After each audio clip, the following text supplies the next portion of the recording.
Të dashur nderuar besimtar, Selamu alaikum wa rahmatullah.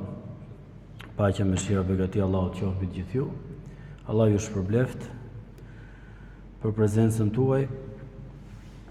Me lehtë Allahut lartësuar sot do të vazhdojmë me një cilësi shumë të vyer që duhet të jetë pjesë e moralit të besimtarit. Në fakt këtë temë zgjodha duke pas parasysh edhe situatat me të cilat sot po përjetojmë me këto sprovat e dimrit në vendin tonë dhe si duhet besimtari domethënë të përballojë situatat e caktuara që ne mund t'i quajmë sprova dhe vështirësi. Dhe kjo patjetër ka një fjalë shumë madhështore në Kur'an që quhet sabër, durimi. Gjë për të cilën do të ndalemi sot me detaje për ta kuptuar me themel këtë çështje, se si duhet jetë sjellja e besimtarit. Pikë së pari, për të kuptuar çfarë do të thotë sabër, kuptimin gjuhësor ka që të jesh i fortë, të rezistosh ndaj diçkaje, të pengosh apo të mbyllësh diçka. Domethënë, ti bësh pengesë diçkaje që po të vjen drejt teje. Ndërkohë, në kuptimin më të gjerë, do të thotë që të jesh i qëndrueshëm përballë një pikëllimi, një vështirësie, fatkeqësive, të kesh një forcë shpirtërore që gjërat negative që të ndodhin në jetën tënde t'i kthesh në gjëra pozitive. Ndërkohë, e kundërta e sabrit në terminologjinë islame quhet xheza, që do të thotë të kesh panik, të kesh qetësim, ankth, të ankohesh për gjërat që të ndodhin në jetën tënde, gjë për të cilën ne si besimtar duhet të anojmë patjetër nga sabri dhe durimi, sepse kjo është ajo çfarë është e vlefshme tek Allahu xhaleshanu mbas të gjitha situatave. Kur shikojmë tekstet fetare, sabri ndahet në dy llojesh. Por që këto dy lloje mund të ndahen në vetvete në shumë pika, por ne do t'i shpjegojmë shkurtimisht këto. Të bësh durim në mirësi dhe rehati. Si mund bëj njeriu durim në mirësi dhe në rehati, se ti s'ke asnjë hall dhe problem, gjitha gjëra të mirë. Të bësh durim në mirësi dhe rehati, thënë të bësh durim që mos të biesh në gjunahe. Sepse njeriu është i destinuar në natyrën e tij që sa më shumë mirëqenie të ketë në familje, në pasuri, në shëndet, aq më shumë ai është i destinuar për të shkuar për të bërë gjuna. Ndërkohë është ndryshe kur ke një sprov, supozojmë, të kapi një smundje, ku ti shkon me ke gjunau? Ti me njerë don që të shërohesh. Prandaj thuhet që edhe në mirësi dhe rehati duhet që njeriu të bëjë durim që kjo mirësi dhe kjo rehati, ajo mirëqenie, mos ta çojë atë drejt gjunahut që i dhurojnë Allahu xhaleshanu, që Zoti na fal, sepse ndoshta të gjithë jemi kjo pjesë, sepse kemi mirësi dhe rehati të pafundme, edhe ne ndoshta për këtë fakt bëjmë edhe gjunahe ndaj Allahut lartësuar, kur duhet jetë e kundërta, që ne duhet jemi shumë falendërues ndaj tij për gjitha mirësitë që neve na ka dhënë. Sabri i dytë është ajo pjesa tjetër kur ne bëjmë durim në sprova, bela dhe dënime që mund vinë prej Allahu xhaleshanu. Njeriu mund të sprovohet nga ana e Zotit, por mund edhe të dënohet.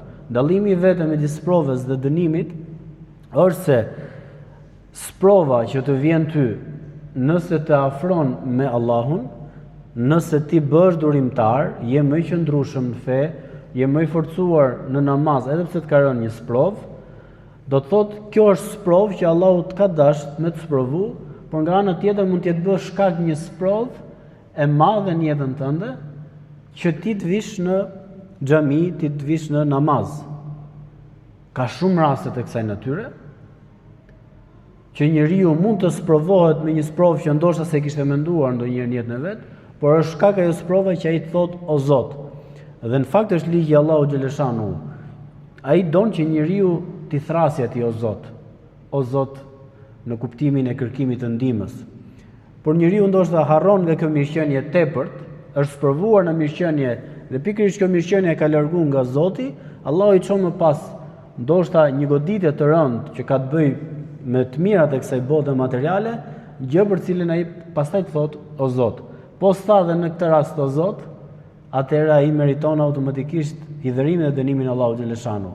Se as në të mirë as në të keqe nuk e dëgjoj, nuk e nxorri zërin apo nuk e thirrri Allahun xhaleshanu për falënderim dhe për ndihmë. Ndërkohë, dënimi është kur ty të vjen një sprovë, por ty ajo të largon nga Allahu xhaleshanu. Dhe ky është dallimi midis sprovës dhe dënimit. Erdhi një situatë përballë nesh, çfarë do lloj gjëje sepse ne nuk e dim. Pra, ne supozojmë që nuk e dim çfarë mund të jetë ajo sprova momentale. A është sprovë apo është dënim? Apo na provon Allahu apo po na dënon Allahu? Pra, në goditjen e parë ne nuk e dim këtë. Kur e kuptojmë në fund ku është gjendja jonë në raport me Allahun xhaleshanu. Nëse tham, shkojmë drejt Zotit, ajo ka qenë një sprovë, e kemi kaluar me sukses, ama nëse na ka largu prej Zotit, ajo ka qenë dënim për Allahut xhaleshanu. Por në fakt njeriu është ai i cili e vendos vulën e kësaj çështje, me vullnetin e tij të lirë nga do të anoj, nga ajo që do të kënaq Zotin apo ajo që do ta hidhëroj Zotin. Sabri në vetvete, ajo çfarë këshillon tradita islame është që njeriu ta ruaj veten e tij nga paniku, ta ruaj gjuhën e tij nga ankesa. Pra shiko sa bukur. Pra ta ketë njeriu cilësinë e sabrit, e durimit, në radhë të parë e ruan veten e tij nga paniku. Për shembull kanë thënë një edukat shumë të bukur na kanë edukuar dietarët, ku thonë, ke parasysh që njeriu në një diçka momentale ka reagim të menjëhershëm. E supozojmë, siç jemi ne tani këtu, sikur të shpërthej diçka e fuqishme. Dikush mund t'i dali automatikisht një eshar, siç ndodh zakonisht me njerëzit, ama dikujt tjetër mund t'i dali automatikisht subhanallah, përmend Allahun xhaleshanu.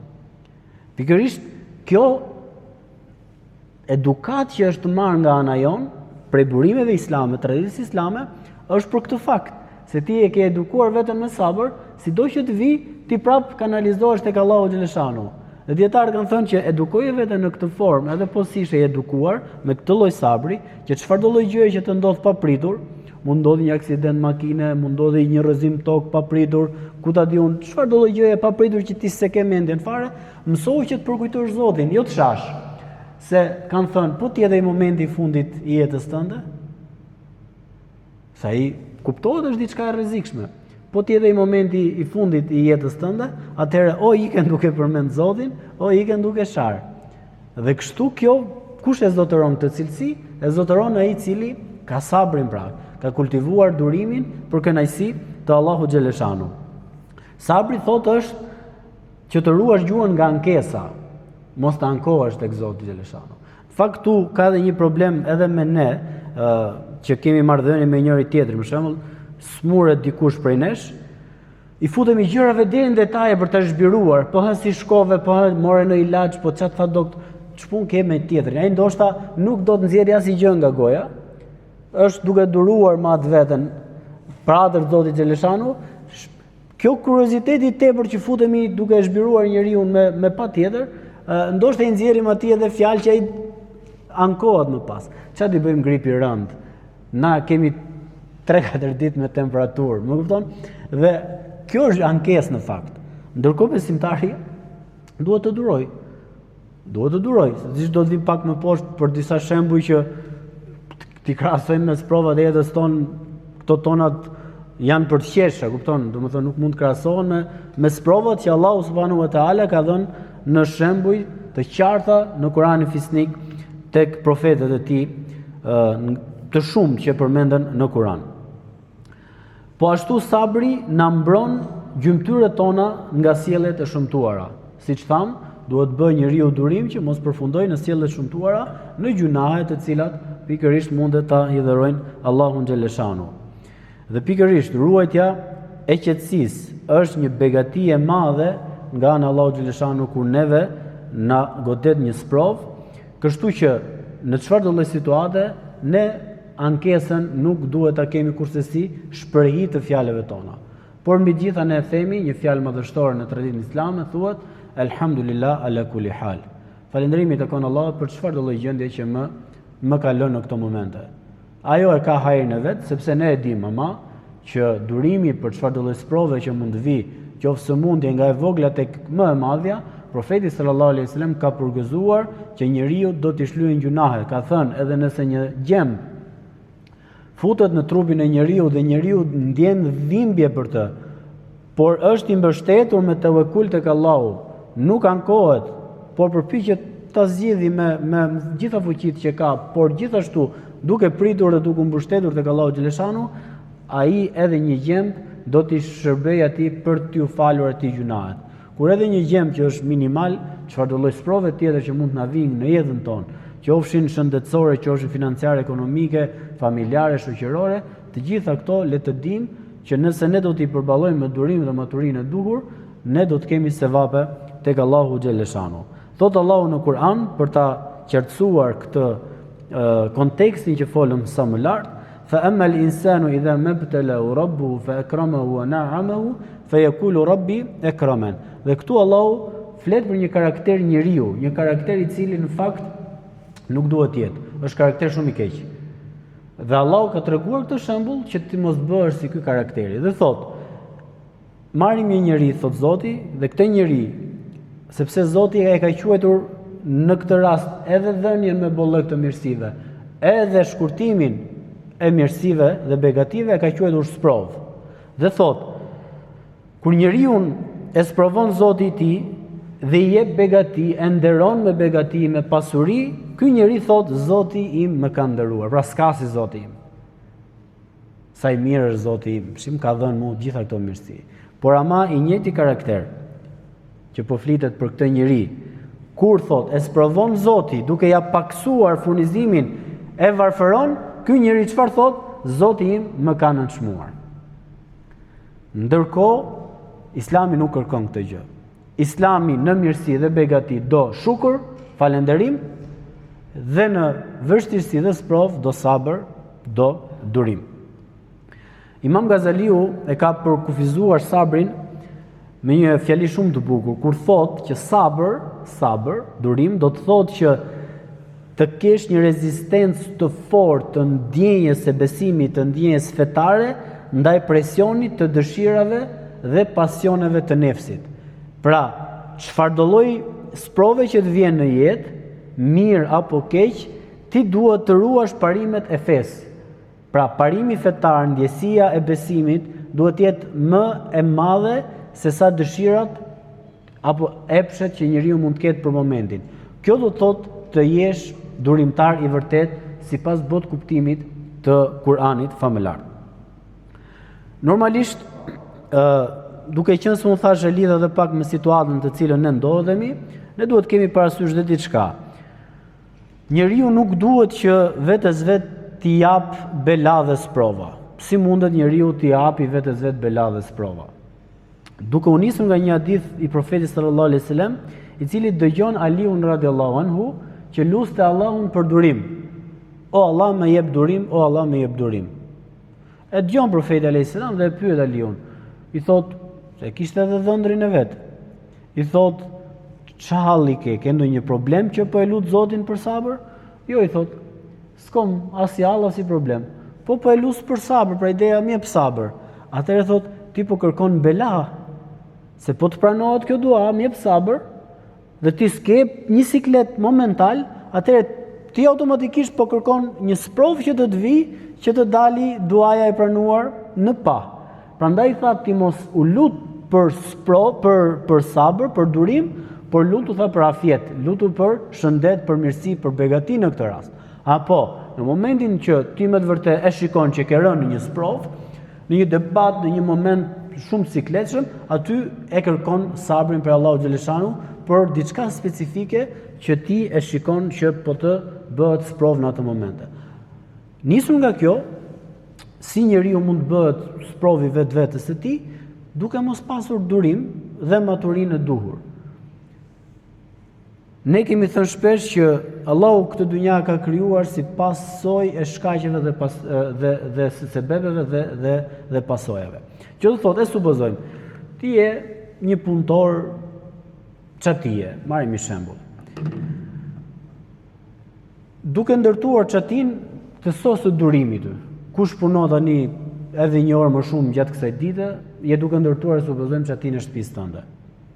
Edhe aty, ato tjengullat e fundit, ti neglizhon, aq se gjej gjë, se inshallah do të shoh nesër apo pas nesër, e mbyll shpejt, pra nuk bëhesh i durueshëm në këtë situatë. Kur do të jap natë, supozojmë, një fortunë e madhe, e ka marrë komplet çatin përpara, sepse ti se sigurove për 2 tjengullat e fundit apo për një rrjesh të fundit. Kështu automatikisht çfarë ndodh? Njeriu i sill ka sprovat vet her pas here në jetën e tij kur nuk ka durim. Kështu na ndodh shpesh neve në jetën e përditshme, njeriu për një moment mund të nxehet, për shembull ti mund të kesh një shoqëri shumë vjeçare me një shokun tënd të ngushtë, për një moment që nuk durove, mund të thuash diçka dhe sikur të kishe duruar, ajo shoqëri do të vazhdonte ndoshta përjetësisht, ndërkohë ti s'durove, e shave, ofendove apo ku ta diun çfarë, për shkak të durimit tënd i bëre diçka atij, aty u prish kjo shoqëria. Do të thotë që njeriu pra me anë të sabrit mundet ose të përmirësoj shumë gjëra në jetën e tij dhe të largoj vështirësi, ose nëse s'do duroj, do të sjell vështirësi në bazë të situatave dhe konteksteve të caktuara që ai mund të bjerë në jetën e tij. Kur e shohim në Kur'anin famëlar, Allahu i lartësuar për të na dhënë shembuj ne të udhëzimit. Kurani në vetvete është libër i udhëzimit, libër i cili me të gjitha shembujt e tij neve ke ato shembuj marrim mësim për jetën tonë që neve na afrojnë tek Allahu xhaleshanu. Dhe një nga shembujt më perfekt të durimit në Kur'an ne do ta hasim tek profetët e Allahu xhaleshanu. Po edhe profetët në vetvete, Allahu i lartësuar i ka ndarë, ku ka dalluar 5 prej tyre nga të gjithë të tjerët për shkak të durimit të tyre të madh. Vetëm se duruan dhe durimi i tyre ishte i një dimensioni shumë të lartë, Allahu i veçoi këto profet ndër profetët e tjerë. Ku thot në surën Ahkaf, fasbir, i drejtohet Muhamedit sallallahu alaihi wasallam, kama sabara ulul azmi minar rusuli, dhe i drejtohet në këtë formë Allahu. Duro o Muhammed edhe ti me këto sprovat që po të vijnë ty, dhe ne i dim të gjitha sprovat e profetit sallallahu alaihi wasallam, ai sa donin me vra, e përsekutuan, e ndan nga familjarët, i thyen dhëmbët atij në luftë, të gjitha me radh, donin ta eliminonin me të gjitha metodat e mundshme, domethënë, dhe Allahu i drejtohet, duro o Muhammed sallallahu alaihi wasallam, duroj njëjë siç duruan ulul azm përpara teje. Kush janë këto? Janë këto profetet më të dalluar, duke filluar nga Nuhu alayhis salam, nga Ibrahimi alayhis salam, nga Musa alayhis salam, Isa alayhis salam. 4 të mëparshmit bashkë me profetin sallallahu alaihi wasallam bëjnë 5 profetet më të dalluar për shkak të gjitha sprovave që atyre u ndodhen në jetën e tyre. Edhe si profet që është çështja më kryesore që ato duruan pra për hatër të këtij misioni, për hatër të kësaj feje që t'ia shpjegonin njerëzve fen Allahu xhaleshanu. Dhe besoj pa u ndalur në detaj i dim pak a shumë, ose nëse jo është mirë të hapet Kurani dhe të shikojmë njerëz se në çfarë sprovash kanë rënë pikërisht këto profet të Allahut xhaleshanu. Dhe kur e shikojmë vazhdimsinë e këtij ajetit, i drejtohet Allahu i lartësuar Muhamedit sallallahu alaihi wasallam dhe i thot: "Duro thot siç duruan këto profetët e mëparshëm, sepse thot ti nuk duhet të kërkosh dhe të jesh i ngutur në dënim për popullin tënd." Dhe ne e dim rastin e Taifit, ku profeti alayhis salam shkoi për t'i shpallur islamin atyre njerëzve, ata dërguan fëmijë e goditën e gjakosën profetin sallallahu alaihi wasallam. Këtë skenë Allahu i lartësuar më të dashurin e tij, ishte dëshmitar dhe shikues i gjithçkaje, dërgon Xhibrilin me melekun e maleve dhe i thotë: "E kenën urdhrat e tuaj, nëse do ja rrëzojmë malin mbi kokë këtyre njerëzve. Profeti alayhis salam duroi dhe tha shpresoj që prej tyre do të dalin njerëz besimtar. Dhe ky ishte, le të themi, durimi maksimal i profetit sallallahu alaihi wasallam. Ai asnjëherë nuk e mallkoi popullin e tij kur cënohej jeta e tij apo dëmtohej vetë ai. Ai gjithmonë nëse ka pas raste ka mallkuar mosbesimtarët kur i kanë vrarë shokët e tij, kur i kanë vrarë sahabët, por asnjëherë nuk i ka mallkuar kur ndaj vetes së tij është sulmuar apo është rrezikuar jeta. Dhe Allahu i thot, mos kërkon ngutjen e dënimit për ta, sepse ditën kur do ta përjetojnë ata dënimin që u është premtuar, atyre do t'u duket se kanë jetuar vetëm një moment të shkurtër në jetën e kësaj bote. Dhe ja sa bukur, po ky ajet e shpjegon. Flet për sabrin e profetëve dhe thot që çdo gjë është e shkurtër. Pra, njeriu kur do dalë para Allahu xhaleshanu, çfarëdo që të ketë kaluar në jetën e kësaj bote, do ta kuptojë në ditën e gjykimit si diçka shumë të shkurtër, si një përjetim shumë të vogël. Dhe për këtë fakt, njeriu duhet bëjë durim. Jo për shkak të mosdurimit ai të humbi kënaqësinë e Allahu xhaleshanu, por duke bërë durim dhe duke kuptuar që kjo botë është kalimtare, Allahu është zotëruesi i gjithë shkaje, ai e sprovon njeriu si të doj, atëherë ajo çfarë neve na takon është pikërisht të jemi të durueshëm ndaj të gjitha sprovave që neve mund të na vinë në jetën e kësaj bote. Shohim një edukat të rrallë të Kuranit famëlar në lidhje me sabrin dhe këtë e hasim gjithashtu edhe ke Lukmani i Urt që këshilloi birin e tij. Imagjino sa e rëndësishme është kjo çështje e edukatës së besimtarit të durimit që Allahu na ka udhëzuar që kjo duhet të jetë një mësim edhe për fëmijët edhe pse janë në moshë të vogël. Ndoshta fëmia s'e kupton që është durimi kur i thua në fillim, por ama ka edukatën e duhur që edhe fëmijës t'ia shpjegosh çështjen e durimit. Pra të jetë i durueshëm fëmia sipas moshës së tij, të jetë i durueshëm duke lexuar, duke mësuar të tjerë më radh. Por ne shohim që Kurani urdhëron këtë çështje. Kur Lukmani i thot birit e tij, "Ya bunayya aqimi salat", o birim falë namazin, "Wa'mur bil ma'ruf wa'mur bil ma'ruf wanha 'anil munkar", urdhëro për të mirë dhe ndalo nga e keqja, "Wasbir 'ala ma asabak", dhe duro nga çdo gjë që të godet ty, "Inna dhalika min azmil umur", sepse këto janë çështje, pra namazi, urdhëresa në të mirë, ndalesa nga e keqja dhe të durosh janë çështje të cilat kërkojnë vendosmëri, por janë çështje që janë të vlerësuara tek Allahu xhaleshanu. Prandaj, një nga ajetet më të bukura që neve na orienton Zoti në lidhje me këtë çështje është ku thot inna Allaha ma sabirin. Zoti është me durimtarët. Pra, dije që Zoti është me ty nëse ti do të durosh për ardhër të Allahut. Dhe dije që kjo dynja ka sprova nga më të ndryshmet, mund të sprovojë Allahu xhaleshanu, por ne dimë që sprova ka një urtësi. Cila është urtësia e sprovës? Thot profeti Muhammed sallallahu alaihi wasallam, e shikon Allahu filanin dhe me punët që bën filani arrin në këtë grad të caktuar. Ndërkohë Allahu këtë njeri nuk e do në këtë grad, po e do ta shikojë më lart, por punët e tij nuk e çojnë atë të ngrihet në grada. Njëherë gjuna, njëherë punë të mira, pra i ka punët e ngatruara. Dhe ai pothuajse ka ngelur në këtë grad, mirë po Allahu do më e pa lart. Dhe çfarë ndodh? I çon sprova. Dhe duke i çuar sprovat ai duron, dhe duke duruar ai merr shpërblimin e durimit, edhe duke marrë shpërblimin e durimit ai lartësohet në grada. Dhe thuhet që shpërblimin e durimit nuk e di kush. Shpërblimin e durimit e di vetëm Allahu xhaleshanu. Se njeriu mund të provohet me situata të ndryshme në jetën e kësaj bote, siç e lexuam edhe në namazin e akşamit. Wala nabluwannakum bi shay'in min al-khawf wal-ju' wan-naqsi min al-amwali wal-anfusi wath-thamarat wa bashshiri s-sabirin. Ne thot Allahu i lartësuar, kemi për t'ju sprovuar juve me sprova të shumta. Wala nabluwannakum bi shay'in min al-khawf, do t'ju japim frikë, mund të keni frikë. Njeriu ka frikë. Wal-ju', me uri, me skamje. Wa-naqsi min al-amwal, mund t'ju paksojmë pasurinë. Mund t'ju paksojmë frutat e juaja, bereqetin, toka mos t'japi prodhim. Po Allahu çfarë thot? Po ashtu thot, mund t'ju japim sura më të rënda. Wa naqsim min al-amwali wal anfus. Mund t'ju japim që t'ju sprovojmë me jetët e të dashurve të tu. Të largohen nga kjo botë. Por Allahu thot, përgëzoj durimtarët. Febeshiri sabirin. Përgëzoj durimtarët që do të durojnë të gjitha sprovat e kësaj jete. Pse?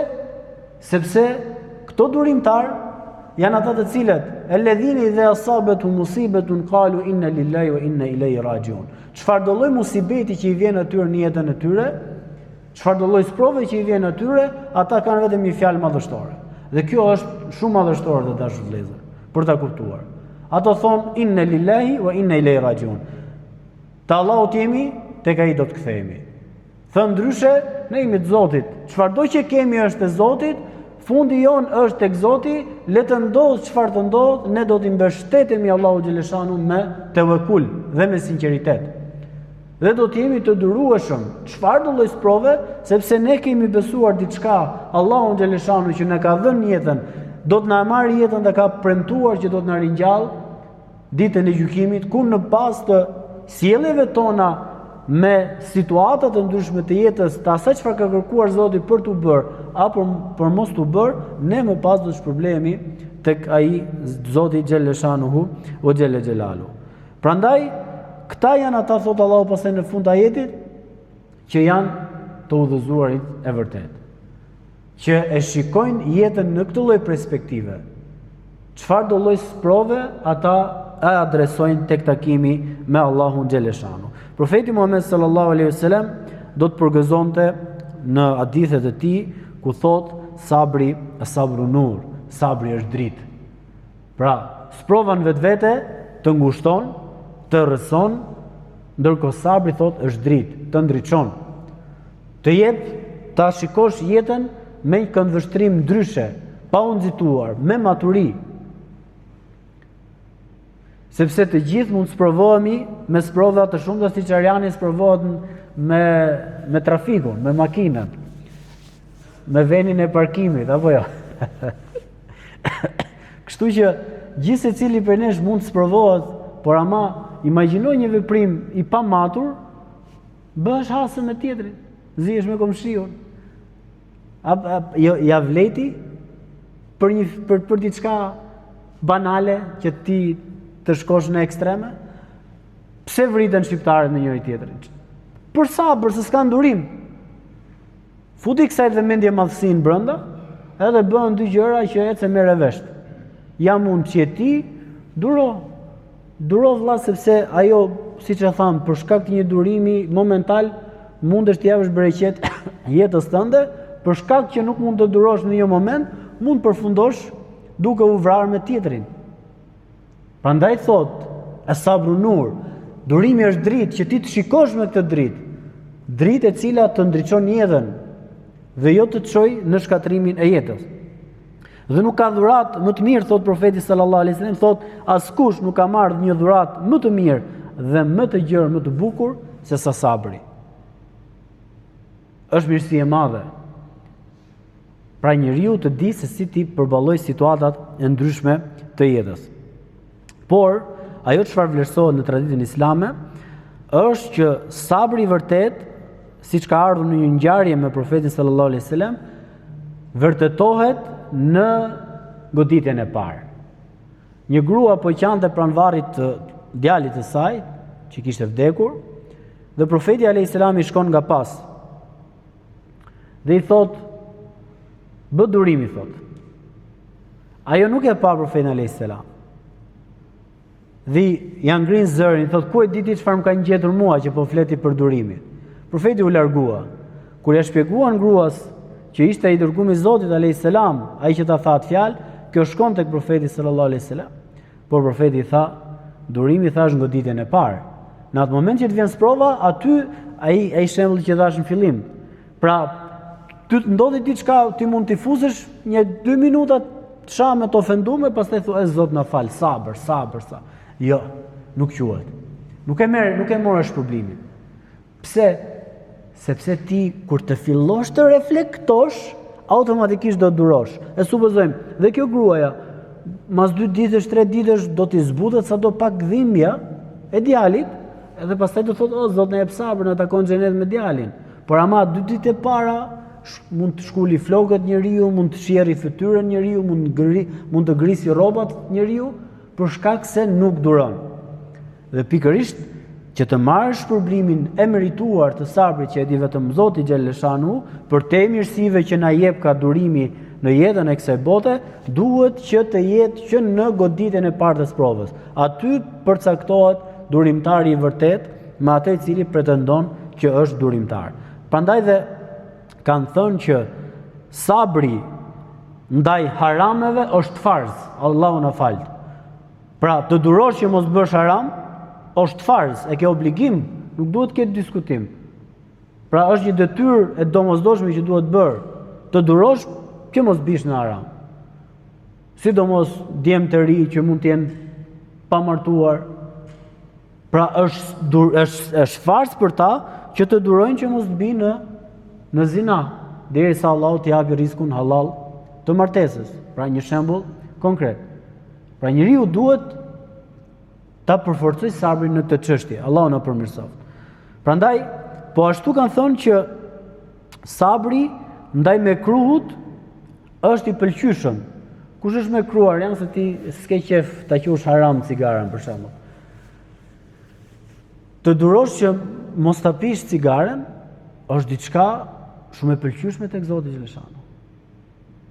Një punë e urryer, pra nuk po flasim për haram, po një punë e urryer që është afër haramit, atëherë edhe kjo është e pëlqyeshme, që ti për atë të Allahut xhaleshanu të bësh një vepër të pëlqyeshme, dhe të durosh për këtë çështje. Se durimi është çelësi i suksesit në lënien e cigares, në lënien e vezveseve e të tjera me radhë. Që ti të durosh në një moment caktuar.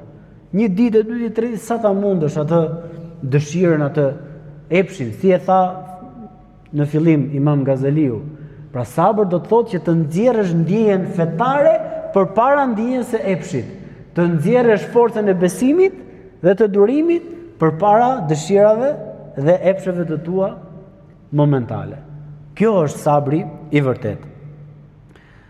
Kanë thënë që të bëj njeriu sabër ndaj padrejtësive që dëmtojnë jetën dhe nderin është haram. Si ta kuptojmë këtë? Nuk duhet bëj njeriu sabër kur e vej sprovon një njeri e cënon familjen e vet. Ja cënon nderin e familjes, ja cënon pasurinë, ja cënon jetën.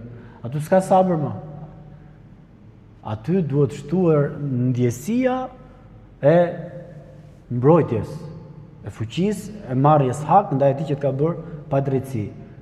Pra, sepse këtu duhet ketë kjo është një dallim shumë thelbësor. Se ndonjëherë ku flitet zakonisht për sabrin e besimtarët sikur bëhen gjunaqtar, e kupton? Durim, typin qaf njerëzit. Ndërkohë ju thot, kur të bëhet një padrejtësi, cënohet nderi, cënohet familja, cënohet pasuria, gjaku, jeta, është haram për durim. Nuk duhet durim këtu. Nëse është situata aty ku nuk ba më ujë që themi neve, por duhet i dalësh për Zot ta mbrosh. Dhe kjo dihet që në Islam quhet xhihad prej gjërave të cilat janë të dashura tek Allahu xhaleshanu. Të mbrosh familjen, vatanin, nderin, familjen, pasurinë, gjakun e të tjera me radhë. Dhe së fundmi, sabri ndahet në 3 nivele. Hajde tashmë ti dëgjojmë edhe të fusim veten tonë ku jemi në një nga këto 3 nivele. Kanë thënë që sabri nivelit më i ulët është mos ankohesh. Mos të ankohesh. Ne që këtu më duket të humbim sprovën. Me i grip, me i temperaturë, me i... Allahu na falt. Duhet të edukojmë fort vetën. Po ky që nga grada më ulët, pra mos të ankohesh. Ndërkohë në fillim thash, çfarë thash? Të mos ankohesh është diçka që ti e bën për atë të Zotit, pas ka vlerë. Ndërkohë, dietarët thonë që kjo është grada më e ulët e durimit. Grada e mesme kanë thënë që të bish në kënaqësi me kaderin Allahu xhaleshanu. Çfarë do të thotë të bish në kënaqësi me kaderin Allahu xhaleshanu?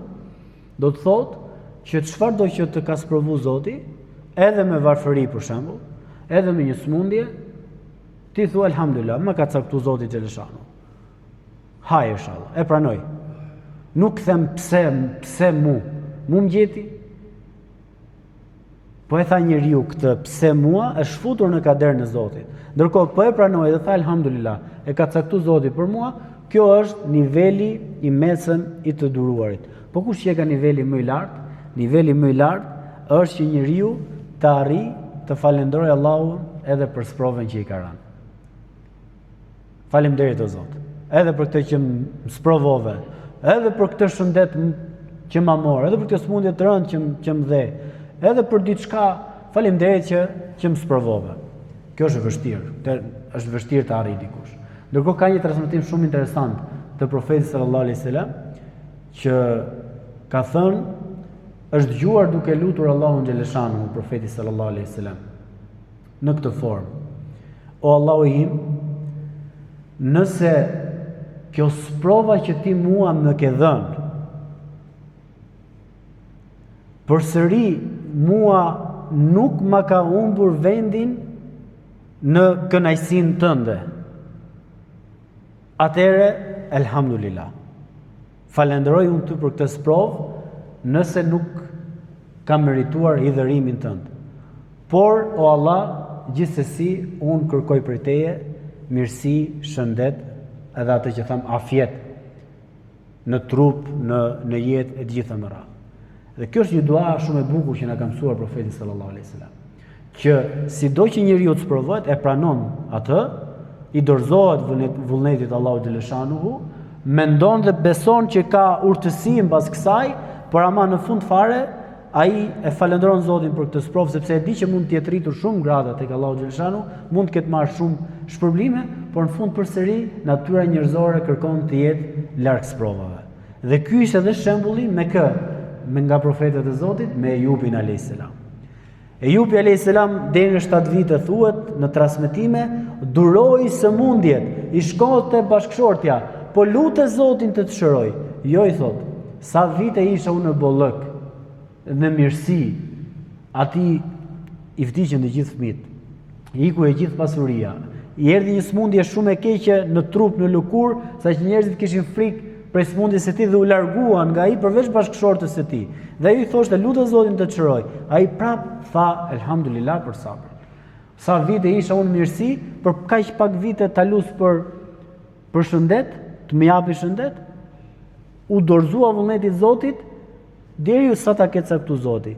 Por në momentin që sprova e pengoi atë që ta falenderonte Zotin dhe thuhet që i erdhi sëmundja deri tek gjuha dhe ai nuk mund të thoshte më elhamdulillah dhe nuk mund ta madhëronte më Zotin, nuk mund bënte më dhikr për Allahun xhaleshanu, tha Rabbi kad massani yadurru wa anta arhamur rahimin. Rabbi inni massani yadurru wa anta arhamur rahimin.